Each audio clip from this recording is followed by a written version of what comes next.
묵상 기도하심으로 수요 예배를 하나님께 올려드리겠습니다. 주님 도와주시옵소서.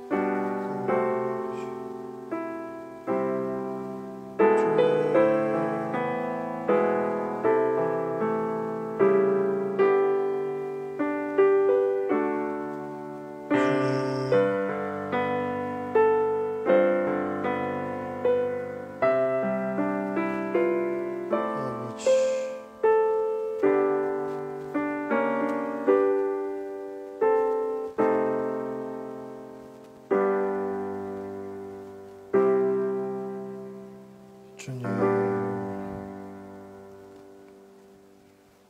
찬송가 369장으로 하나님을 찬양하겠습니다. 369장입니다.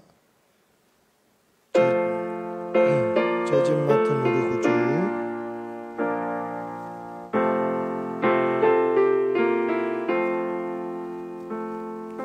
죄짐 맡은 우리 구주, 어찌 좋은 친구인지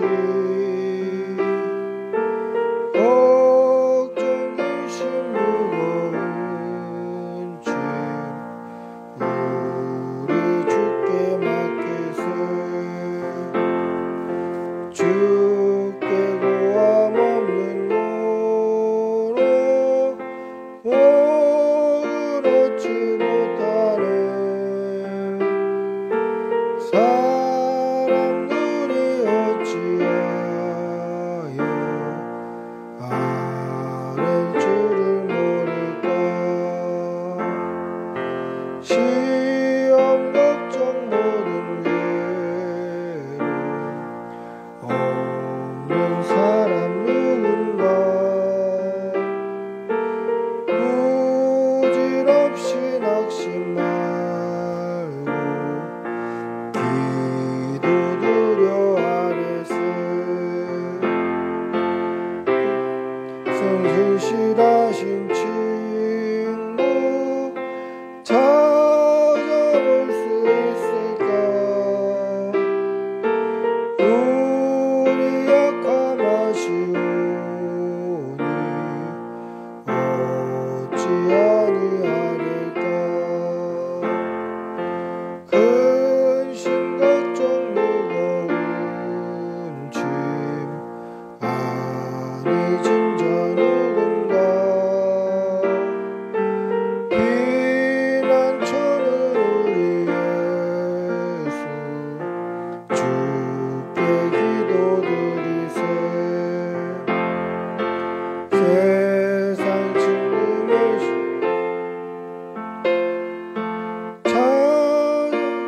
찾아가여도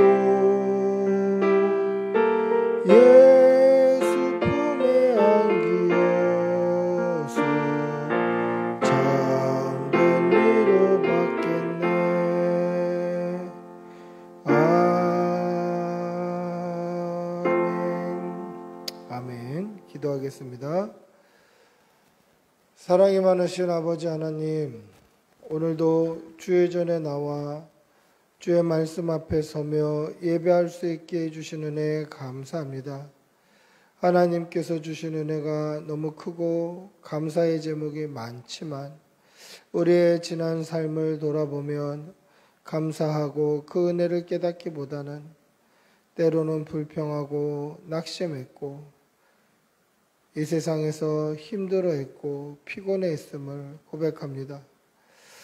하나님을 순간순간 의지하지 못하고 잊어버릴 때도 있었고 순간순간 하나님을 원망하는 시간도 있었습니다. 주님, 우리의 지난 잘못을 용서하여 주시고 우리의 죄를 깨끗이 씻어 주시옵소서. 이 시간 하나님 앞에 다시 무릎 꿇어 나아가오니 한번 용서하여 주시고 다시 십자가 붙들고 믿음 붙잡고 승리하는 주의 백성들이 다 되게 하여 주시옵소서. 사랑하는 교우들 영역 간의 강건함으로 보듬어 주시고 하는 모든 일들 위에 복에 복을 더하여 주시어서 직장에서, 일터에서, 사업장에서, 삶의 현장 가운데 어려움 당하지 않게 하여 주시고 힘든 일 없게 하여 주시고 강건한 믿음으로 붙잡아 주시어서 범사에 잘되고 강건한 역사가 일어날 수 있도록 도와주시옵소서. 사랑하는 우리 자녀들 영육간의 강건함으로 붙들어 주시어서 어디에 있든지 무엇을 하든지 예수 믿는 자녀로서 예수 향기 나타내며 살아가게 하여 주시고 특별히 태중에 있는 자녀 외에도 은혜와 복을 덧입혀 주시어서 강건하게 잘 자라서 정한 날짜에 아름답게 태어날 수 있도록 도와주시옵소서. 사랑이 많으신 아버지 하나님께서 오늘 이 예배도 기쁘게 받아주시고 이 강단을 통하여서 살아계신 하나님의 말씀이 온전히 전파되는 귀한 시간이 될 수 있도록 도와주시옵소서. 간절히 바라옵고 우리 주 예수님의 이름으로 기도드리옵나이다. 아멘.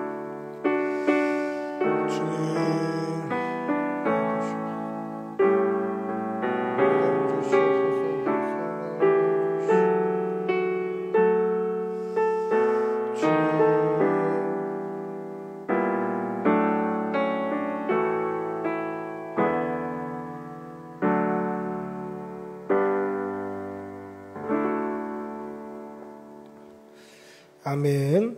하나님의 말씀 함께 보시겠습니다. 말씀은 마가복음 11장 13절 14절 그리고 20절 21절까지입니다. 주보에는 23절까지로 되어 있습니다만은 21절까지만 묵상하도록 하겠습니다.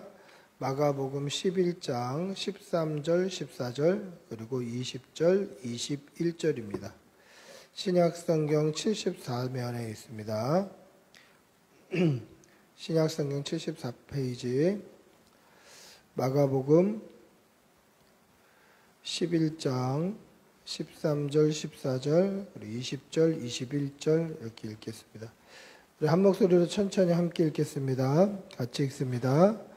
멀리서 잎사귀 있는 한 무화과 나무를 보시고 혹 그 나무에 무엇이 있을까 하여 가셨더니 가서 보신즉 잎사귀 외에 아무것도 없더라. 이는 무화과의 때가 아님이라. 예수께서 나무에게 말씀하여 이르시되 이제부터 영원토록 사람이 내게서 열매를 따먹지 못하리라 하시니 제자들이 이를 듣더라. 20절 21절 같이 읽습니다. 그들이 아침에 지나갈 때에 무화과 나무가 뿌리째 마른 것을 보고 베드로가 생각이 나서 여짜오되 라삐어 보소서 저주하신 무화과 나무가 말랐나이다. 아멘.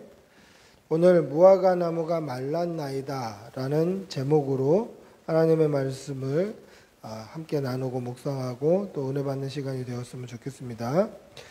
예수님께서 나귀를 타시고 예루살렘 성에 입성하셨을 때에 많은 사람들이 예수님께 나와서 예수님을 높이고 자신이 입고 있던 겉옷을 길에 피고 마가복음에는 들에서 벤 나뭇가지를 그 앞에 또 폈다라고 되어 있는데 다른 성경에 보면 그게 이제 종려나무 잎이었다.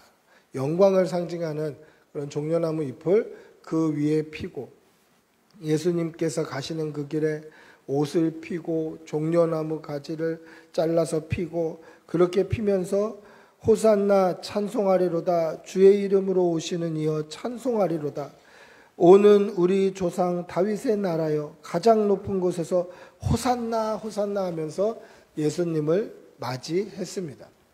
예수님의 입성을 축하하며 기뻐하며 호산나를 외치며 예수님을 높이고 찬양하면서 그들은 예수님의 이 예루살렘 입성을 정말 기뻐했다라는 것이죠. 예수님께서 예루살렘에 들어가신 후에 성전을 둘러보시고 날이 저물 때에 베단이라는 지역으로 가셔서 그곳에서 하루를 유숙하십니다.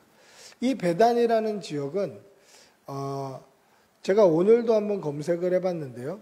직선거리로 보면 예루살렘 성전 자리가 있었던 통곡의 벽에서부터 이 베다니에 있는 나사로의 무덤까지의 거리가 직선거리로 2km 조금 넘어요. 2.01km예요. 뭐 2000 10m 뭐 이렇게 했죠. 2km가 조금 넘어요. 근데 직선거리로는 그렇게 멀지 않은데 차도로 또는 사람이 걸어갈 수 있는 육로로 이렇게 검색을 해보면 그 거리가 꽤나 길어요. 직선거리는 2km밖에 안 되는데 내비게이션을 찍어보면 8km 정도 돌아가야 되고 걸어가면 1시간 남짓 걸리더라고요. 그러니까 지금도 이 베다니로 가는 가까운 길이 없고 빙 둘러가거나 아래로 빙 둘러가거나 직접 바로 가는 길이 없더라고요. 그래서 제가 베다니 지도를 구글에서 펴놓고 쭉 찾아봤는데요. 이 베다니, 성경에서 자주 등장하는 그 베다니라는 곳에 뭐 변변한 레스토랑이 하나 없고 변변한 호텔이 하나 없어요. 호텔에 있어서 검색해보면 굉장히 열악하고 또 누추하고 또 식당이 있어서 검색해보면 우리나라 분식집만도 못한 그런 식당들이 검색이 되더라고요. 그러니까 지금도 굉장히 쇠락하고 굉장히 어떻게 보면 그렇게 부유하지 않은 마을이 이 베다니 지역이에요. 예수님 당시에는 더했죠. 예수님 당시에 베다니, 이 벳바게 이런 지역들은 이 빈민들이 모여 사는 빈민촌이었어요. 예루살렘에서 살지 못하고 그곳에서 쫓겨난 사람들 혹은 예루살렘에서 다른 사람들하고 같이 살지 못하는 부정한 사람들, 이런 사람들이 모여서 살았던 곳이 바로 베다니라는 지역이에요. 그래서 베다니에는 나병 환자들이 많이 살았고 그리고 창녀들이나 혹은 부정한 사람들이 이 베다니라는 지역에서 살고 있었다라는 거죠.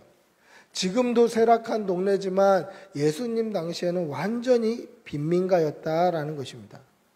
예수님과 12명의 제자들이 이 베다니에서 하루를 묵었는데 아마 누구도 예수님께 우리 집에서 같이 식사하십시오. 예수님 저희 집에서 아침 식사 준비했습니다. 드시고 가십시오. 하는 사람이 없었던 것 같아요. 우리가 읽지는 않았습니다만은 12절에 보시면 아침에 베다니에서 나왔을 때에 예수님께서 시장하셨다라고 기록되어 있어요. 여러분, 예수님이 시장하셨다. 예수님이 배고프셨다. 예수님이 줄이셨다. 이것은 아무도 예수님께 먹을 것을 대접하지 않았다라는 뜻이에요.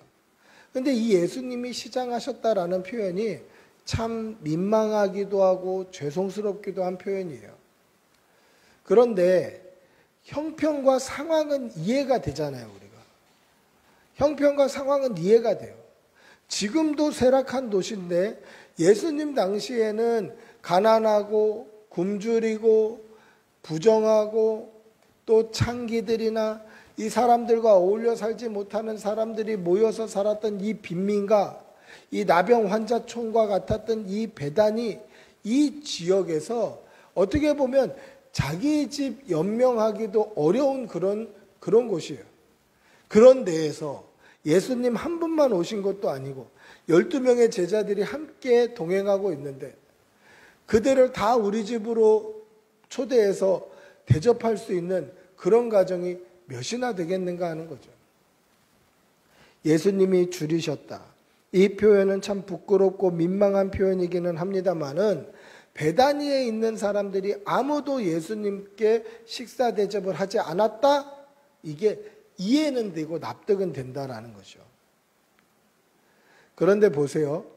이해는 되고 납득은 되지만 우리가 바꿔서 좀 더 깊이 생각해 보면 나 먹을 거, 우리 가족 먹을 거, 우리 집 먹을 거는 먼저 생각하면서 예수님이 시장하시지는 않을까? 예수님이 배가 고프시지는 않을까? 예수님이 줄이시지는 않을까? 예수님을 먼저 생각하는 사람은 아무도 없었다라는 반증이 되는 거예요. 아이고, 예수님 대접하면 우리 집 당장 먹을 게 없어요. 오늘 하루 먹을 게 없는 것뿐만 아니라 저 12명 다 대접하면 며칠은 굶어야 돼요. 이해는 하죠. 이해는 하죠. 그런데 그 중심에는 예수님보다 나를 먼저 생각하는 이기심이 발동되었다라는 거죠.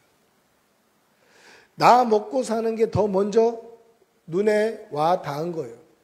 나 먹고 사는 게 먼저 내 시선과 신경을 빼앗아 버린 거예요. 그러니까 시장하신 예수님이 안 보여요. 줄이시는 예수님이 보이지 않는다라는 거죠. 이게 민망하고 부끄러운 일이에요. 여러분, 근데 우리의 믿음도 한번 돌아보십시오. 우리의 믿음을 한번 돌아보십시오. 우리 역시 우리 먹고 사는 문제에 더 집중하고 있지는 않습니까? 물론 예수님께서 지금도 줄이시고 지금도 시장하신다, 그런 건 아니죠. 그런데 우리의 삶을 돌아보면 이 베다니에서 살았던 사람들하고 크게 다르지 않더라는 거예요. 지금 저와 여러분의 삶을 한번 돌아보십시오. 우리의 시선에 뭐가 제일 먼저 와서 닿나요? 우리 먹고 사는 거, 우리 자녀들이 먹고 사는 거, 나의 형편, 우리 집, 우리 가정, 우리 가족, 이게 더 먼저 눈에 들어오면 예수님이 보이지 않는 거예요. 베다니 사람들 어떻게 예수님을 그렇게 모시지 않았을까? 뭐 십시일반 할 수도 있는 거 아니냐? 아니면 빵이라도 조금씩 구워서 줄 수 있는 거 아니냐? 쉽게 얘기하지만 사실 오늘 이 현대사회, 바쁜 이 사회를 살고 있는 저와 여러분이 사실 당시 베다니 사람들과 크게 다르지 않더라는 거예요. 예수님이 줄이시고 배고프셨던 그 예수님을 보지 않고 내 먹고 사는 문제에 집중했던 저와 여러분이나 그때 베다니 사람들이나 크게 다르지 않다라는 것입니다. 여러분, 우리의 믿음을 한번 돌아보시기를 바랍니다. 여러분은 어떤 사람들입니까? 여러분은 어떤 사람들입니까? 베다니 사람들을 욕할 수 있나요? 어떻게 예수님이 시장하시도록 두었냐라고 이야기할 수 있습니까? 그럴 수 있는 사람은 아무도 없더라는 거죠. 우리의 형편, 우리의 상황, 우리의 분주한 현실을 집중하는 것이 아니라 예수 그리스도를 집중하시는 여러분들이 되시기를 바랍니다. 예수님을 바라보시고 예수님께 집중하고 예수님이 정말 우리 마음 가운데 우리의 전심을 들여도 아깝지 않는 그 메시아 구원자이심을 분명히 믿는 여러분들이 되시기를 축복하고 기도합니다. 할렐루야. 예수님께서 베다니에서 나오셨을 때에 멀리서 잎사귀가 무성한 한 무화과 나무를 보셨습니다. 그리고 열매를 얻으려고 그 무화과 나무로 가셨습니다. 그런데 잎이 무성했던 무화과 나무에는 잎사귀밖에 아무것도 얻을 것이 없었다라는 것입니다. 그때 예수님께서는 그 나무를 보시고 뭐라고 말씀하십니까? 이제부터 영원토록 사람이 내게서 열매를 따 먹지 못하리라 라고 하셨고, 그 함께 했던 제자들도 예수님께서 이 말씀을 하시는 것을 들었습니다. 왜 그 말씀하시는 것을 듣고 기억을 했을까요? 그 이유는 그때가 무화과가 나올 철이 아니기 때문에 그렇습니다. 무화과 열매가 나올 때가 아니에요. 그런데 그 열매가 나올 때가 아님에도 예수님께서 가셔서 열매가 없다고, 이제 다시는 너에게서 열매를 맺지 못하리라, 사람들이 너에게서 열매를 따지 못하리라, 저주에 가까운 말씀을 하셨다라는 거죠. 그 말씀을 하실 때 그게 의아했고 그들의 귀에 이거는 뭔가 자연스럽지 않다라는 부자연스러움이 걸렸기 때문에 그 말한 것을 제자들이 들었고 기억하고 있었다라는 것입니다. 그리고 이튿날 아침에 그 나무가 뿌리채 말라서 죽어 있는 것을 제자들이 보게 되었습니다. 여러분, 왜 예수님께서 이런 행동을 하셨을까? 제자들도 그것이 상식적이지 않았기 때문에 기억하고 있었고, 또 마가복음의 저자 역시 그 앞에 이는 무화과의 때가 아니다라고 기록하고 있습니다. 왜 예수님께서 이런 상식적이지 않은 행동을 하셨을까? 예수님께서 다 참으시는데, 뭐 핍박하고 욕하고 하는 건 다 참으시는데 배고프신 것을 못 참으셔서 이런 사단을 내셨을까? 과연 그런가요? 이것을 예수님의 연약한 인성, 그런 성품 때문이다라고 치부해버리면요, 이 사건이 굉장히 예수님을 오해하게 만드는 사건이 돼버립니다. 예수님께서 배고프신 것을 못 참으실 정도로 육신의 연약함에 얽매여 사셨던 분입니까? 그렇지 않아요. 예수님은 줄이시기도 하셨고, 때로는 피곤하시기도 하셨고, 때로는 고통 가운데 있기도 하셨어요. 다 참아내셔요. 육신이 그렇게 약하신 분이 아니다라는 거예요. 그러면 왜 이런 비상식적인 행동을 하셨을까? 왜 무화과의 때도 아닌데 이 무화과가 열매가 없다고 해서 이 무화과를 저주에 가까운 말, 이제부터 영원토록 사람이 내게서 열매를 따먹지 못하리라 라고 말씀하셨고, 그 말씀대로 무화과 나무가 뿌리채 말라 죽어버리게 하셨을까? 여러분, 여기서는 이 무화과 나무를 통해서 저와 여러분에게 예수님께서 하시고자 하시는 말씀, 메시지가 있다라는 것을 우리는 꼭 기억해야 됩니다. 예수님이 배고프신 거 못 참으신 것 같더라, 예수님의 연약한 인성들이 강조되고 그러면 예수님을 오해하게 돼요. 여기에는 예수님이 하시고자 하시는 말씀이 있다. 예수님이 이 일을 통해서 우리에게 뭔가 보여주시고자 또는 말씀하시고자 하시는 메시지가 있구나. 우리는 그렇게 봐야 됩니다. 여러분, 복음서에 보시면 예수님의 사역 또 예수님의 하시는 일들, 행하시는 일들에 관련해서 이런 표현이 앞에 많이 붙어 있어요.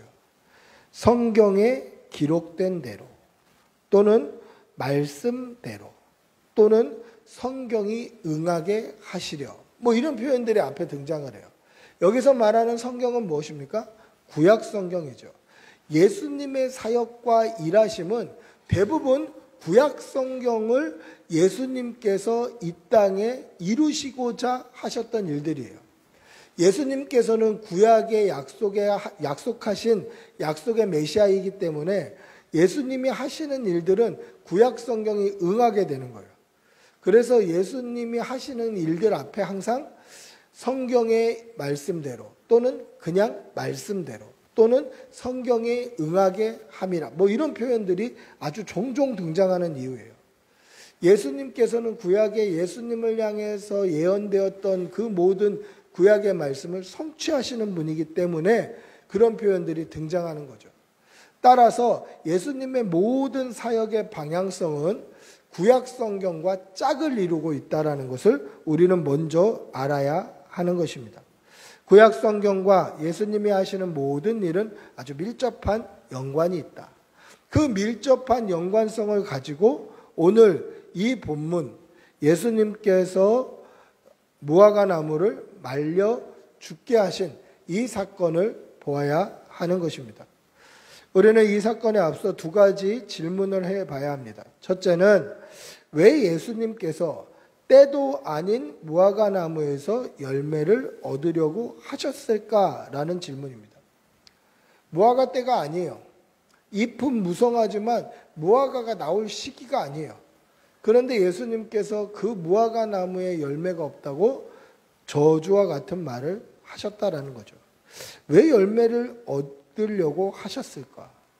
여러분, 이 일이 있었던 때를 아까 제가 서두에 말씀드렸던 그 예루살렘 입성의 장면을 한번 다시 생각해 보십시오. 예수님께서 예루살렘에 입성하신 후에 그 이튿날 이 일이 벌어진 것입니다. 그러니까 예수님께서 예루살렘에 입성하신 이유가 뭡니까? 예수님께서 예루살렘에 입성하신 이유는 십자가에 달려 죽으시기 위해서 예루살렘에 입성하신 거예요. 예루살렘에 입성하신 이유는 다른 게 아니라 십자가에 달려 죽으심으로 말미암아 이 백성들, 예수 그리스도를 믿는 믿음의 백성들을 구원하시고 그들의 죄를 대속하셔서 그들을 의로운 하나님의 자녀 삼아 주시기 위하여서 예루살렘 성에 입성하신 것이에요. 지금 이 예수님께서 십자가 지시는 사건을 우리는 십자가 사건 뒤에 있기 때문에 예수님이 십자가 지신 것을 알고 믿으면 돼요. 그러면 예수님께서 예루살렘 성전에 들어가신 이유 역시 십자가 지시기 위함이고, 그 십자가 지심은 저와 여러분을 살리시기 위한 대속의 사건이었다라는 것을 우리는 알고 있고 그렇게 믿으면 돼요. 그런데 지금 이 무화과 나무의 사건이 기록된 당시는 예수님의 십자가 이전이에요. 그러면 당시 그들에게는 이 무화과 사건, 이것이 가지고 있는 그 뜻, 그 속내가 무엇일까? 예수님께서 예루살렘에 입성하셨습니다. 그리고 그 예루살렘에서 이제 베다니로 옮기셔서 오늘 무화과 사건이 기록이 된 것입니다. 그러면 예수님께서 예루살렘에 입성하신 그게 과연 이 무화과 나무에 열매가 없는 것과 무슨 연관이 있을까? 그것은 예수님께서 예루살렘에 입성하신 것은 십자가를 지시기 위함인데, 십자가를 지시기 이전의 사람들에게는 마지막으로 선택하고 믿을 수 있는 기회를 주시는 거예요. 마지막으로 열매를 맺을 수 있는 기회를 주시는 거예요. 지금 우리는 알고 믿고 있지만 그들에게는 예수님의 십자가를 본 적이 없어요. 당시 예수님은 십자가를 지시기 전이에요. 그러니까 그 당시 이스라엘에 살고 있었던 잎만 무성한 무화과 나무와 같은 외식하고 사람들에게 보이기 위해서 율례와 법도를 지키며 살았던 바리새인들과 서기관들과 그 당시 제사장들과 그런 종교 지도자들에게 던지는 메시지였다라는 거죠. 마지막으로 열매 맺을 기회다. 마지막으로 열매 맺을 기회다. 예수님께서는 마지막으로 회개하고 믿음의 열매를 맺을 기회를 주셨다라는 것입니다. 그래서 예수님께서는 때도 아닌 무화과 나무에서 열매를 맺으려고 하셨다라는 것입니다. 두 번째는 이런 질문을 할 수 있겠죠. 왜 예수님께서는 무화과 나무를 말라 죽게 하셨을까? 아니, 무화과 나무는 죄도 없는 거 아닌가? 근데 왜 무화과 나무를 말려 죽게 하셨는가? 제가 앞전에 뭐라고 얘기했습니까? 예수님께서 하시는 모든 사역과 일은 구약 성경을 응하게 하시는, 대부분의 구약 성경에 예수님을 향해서 말씀하신 그 말씀을 응하게 하시는 사건이었기 때문에 구약과 짝을 이룬다라고 이야기를 했습니다. 그러면 구약 성경에서 무화과 나무가 가지는 의미가 뭘까? 구약 성경에서는요, 하나님의 백성을 가리켜서 포도나무 혹은 포도 또는 무화과 나무 또는 무화과 열매로 그렇게 표현하는 것을 자주 찾아볼 수 있습니다. 우리 한번 말씀 찾아볼까요? 호세아 9장 10절입니다. 구약성경 호세아서 9장 10절 말씀.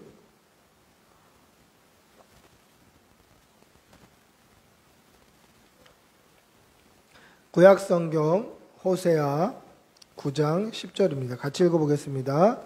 옛적에 내가 이스라엘을 만나기를 광야에서 포도를 만남같이 하였으며 너희 조상들을 보기를 무화과 나무에서 처음 맺힌 첫 열매를 본 것 같이 하였거늘 그들이 바알볼에 가서 부끄러운 우상에게 몸을 드림으로 저희가 사랑하는 우상같이 가증하여 줬도다. 하나님께서 이스라엘 백성들을 가리켜서 뭐라고 이야기합니까?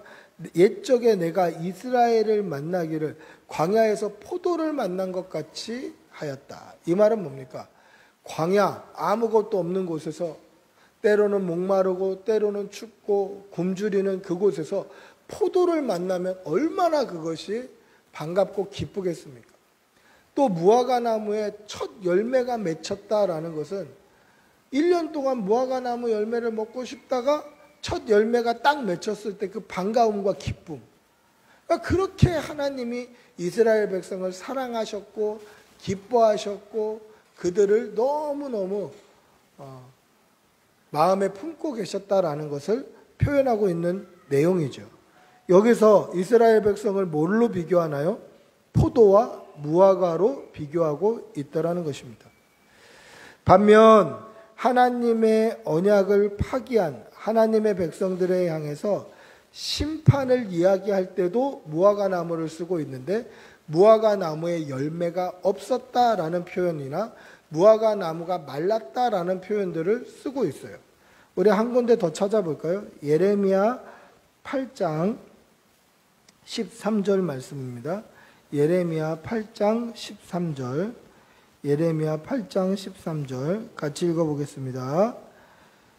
여호와의 말씀이니라. 내가 그들을 진멸하리니 포도나무에 포도가 없을 것이며 무화과 나무에 무화과가 없을 것이며 그 잎사귀가 마를 것이라.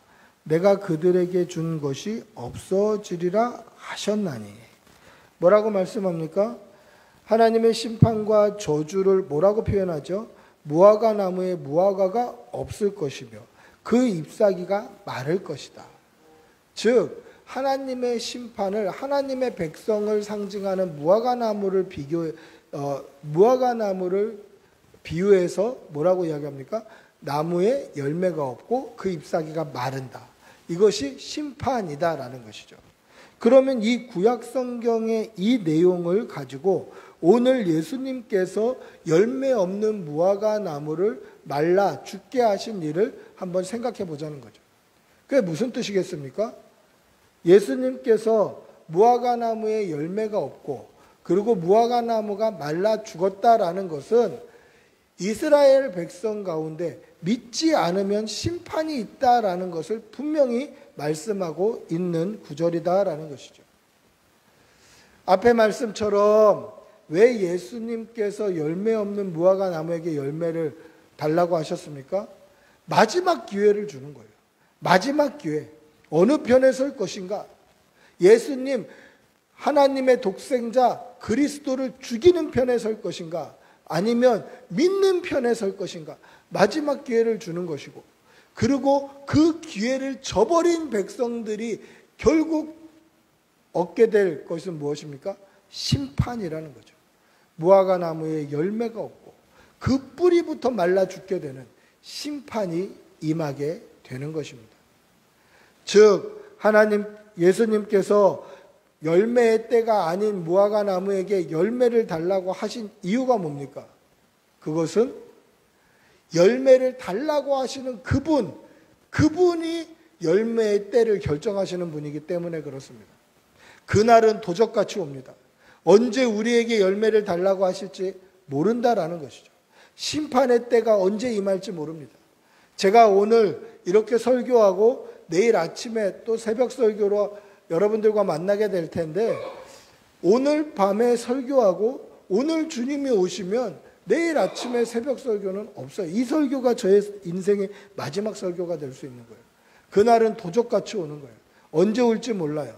그러면 우리는 언제든지 예수님의 손에 열매를 드릴 수 있도록 믿음의 열매를 준비해야 한다라는 것이죠. 심판을 피하기 위해서, 심판이 지나가게 하기 위해서, 심판으로부터 자유하기 위해서 우리는 믿음의 열매를 준비해야 하는 것입니다. 잎만 무성한 무화과 나무는 당시 이스라엘 백성의 영적인 모습이었습니다. 외식하고 사람들에게 보이게 늘어진 옷을 입고 사람들이 많은 곳에서 손을 들고 기도하고 금식할 때는 얼굴을 흉하게 하고 얼굴을 시커멓게 하고 씻지도 않고 수염도 안 깎고 그래서 이미 그들의 받을 상은 다 받아버려요. 이 땅에서. 외식하는 이스라엘 백성들의 신앙의 형태, 이 영적인 상태가 열매 없는 잎만 무성한 무화과 나무였다라는 것이죠. 그리고 그 잎만 무성한 무화과 나무, 외식하는 열매 없는 믿음의 종말이 어떻습니까? 다시는 열매를 맺지 못하고 뿌리부터 말라 죽는 심판을 피할 수 없는 결과를 맞이하게 되더라는 것이죠. 여러분, 열매가 맺힐 때도 아닌데 무화과의 때도 아닌데 무화과 나무에 열매를 요구하신 것은 그 열매를 요구하시는 그때가 언제든지 우리는 믿음의 열매를 주님께 내어드릴 수 있어야 한다라는 것입니다. 심판의 때는 도적같이 찾아올 것입니다. 언제든지 저에게도 또는 여러분에게도 우리 주님이 열매를 달라고 손을 내미실 때가 있을 것입니다. 따라서 우리는 언제든지 열매를 준비해야 됩니다. 아직 무화과의 때가 아닙니다. 이런 변명을 할 수 없는 때가 온다라는 것입니다. 날마다 믿음으로 믿음의 열매를 준비하고 정말 신실하게 믿음으로 살아가는 그러한 성도들이 되시기를 축복하고 기도합니다. 우리 한번 같이 기도하겠습니다. 같이 기도하실 때 하나님 우리에게 믿음 주시고 언제든지 주님이 달라 하시면 그 손에 믿음의 열매를 내어드리는 그런 믿음의 성도들이 될 수 있도록 도와주시옵소서. 우리 주님의 이름 한번 부르고 같이 기도하겠습니다. 주님 인도하여 주시옵소서. 주님 믿음의 열매 맺는 성도들에게 하여 주시옵소서. 예수님께 구원받는 믿음의 바른 길을 가게 하여 주시옵소서. 믿음 주시옵소서. 믿음 주시옵소서. 주님 성령을 부어주시옵소서. 주님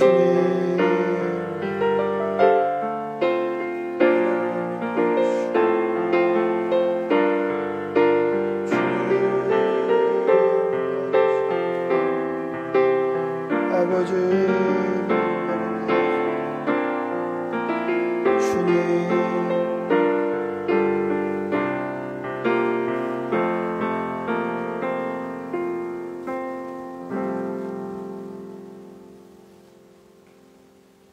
사랑의 아버지 하나님, 오늘 무화과 나무가 뿌리부터 말라 죽은 것을 말씀을 통하여서 보았습니다. 이 무화과 나무의 결말이 우리 인생의 결말이 되지 않도록 주님 도와주시옵소서. 하나님께서 또는 심판의 주님께서 다시 오실 때, 마지막 심판 때에 우리가 하나님 앞에 섰을 그때에 주님이 우리에게 손 내밀어 열매를 요구하시면 언제든지 그 손에 우리가 가지고 있는 믿음의 열매를 내어드릴 수 있도록 믿음 지키며 살게 하여 주시옵소서. 날마다 믿음 붙들고 승리하는 주의 백성들이 다 되게 하여 주시옵소서. 감사드리며 우리 주 예수님의 이름으로 기도드리옵나이다. 아멘. 찬송가 370장 찬송하시고 주기도문으로 예배를 마치겠습니다.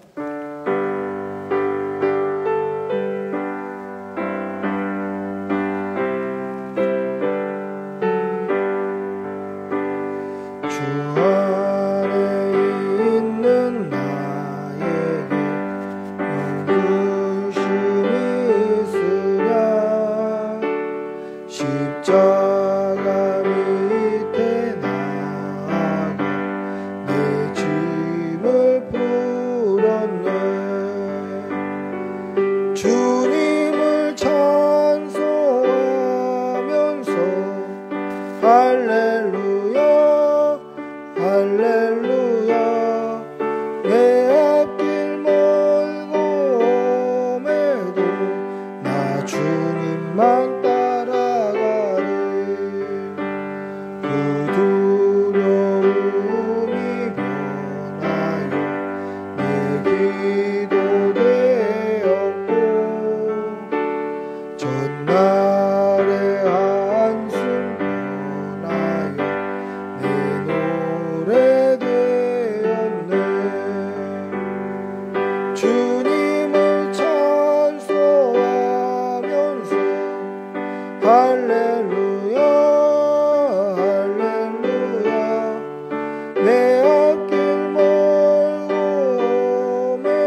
하겠습니다. 내 주와 맺은 언약은 영불변하시니 그 나라 가기까지는 늘 보호하시니 주님을 찬송하면서 할렐루야 할렐루야 내 앞길만 나 주님만 따라가리. 아멘. 주님 가르쳐 주신 기도로 수요 예배를 마치겠습니다. 하늘에 계신 우리 아버지여, 이름이 거룩히 여김을 받으시오며 나라가 임하시오며 뜻이 하늘에서 이루어진 것 같이 땅에서도 이루어지이다. 오늘 우리에게 일용할 양식을 주시옵고 우리가 우리에게 죄 지은 자를 사하여 준 것 같이 우리 죄를 사하여 주시옵고 우리를 시험에 들게 하지 마시옵고 다만 악에서 구하시옵소서. 나라와 권세와 영광의 아버지께 영원히 있사옵나이다. 아멘.